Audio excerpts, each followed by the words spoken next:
The National Council of Churches of Kenya has accused the Kenya Kwanza administration of harsh taxation measures contrary to pledges made.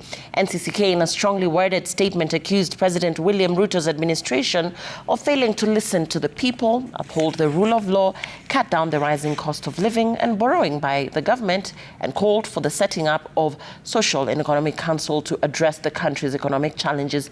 Ayub Abdikadir reports on the NCCK letter to the head of state, which adds to the growing list of pleas to the president. Chairpersons of NCCK County Coordinating Committee and regional committees gathered at Jumuiya Conference and Country Home in Limuru, the county of Kiambu, to convey a message to the president expressing concern over the state of the nation.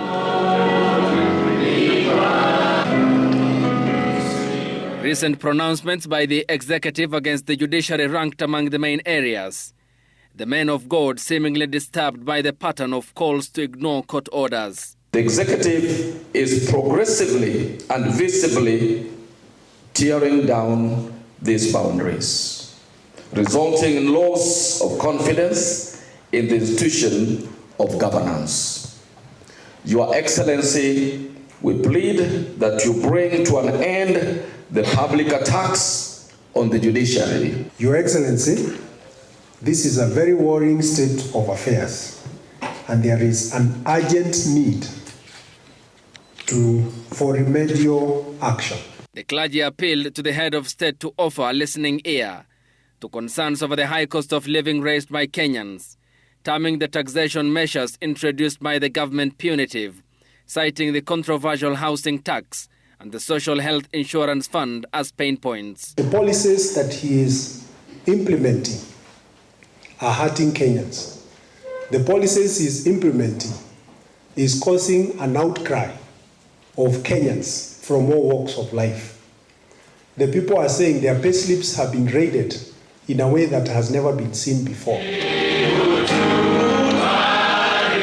The clergy further called for an audit of the country's national debt, saying money meant to offset Kenya's debt ends up in private hands. We now plead that you hear the cry of Kenyans and institute an independent audit of Kenya's public debt.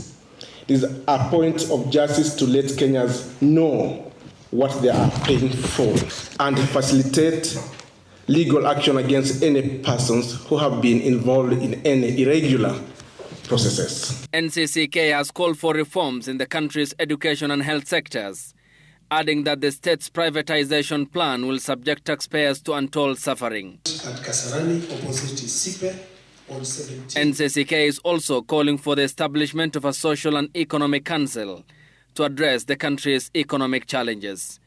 Ayub Abdikadir, Citizen TV.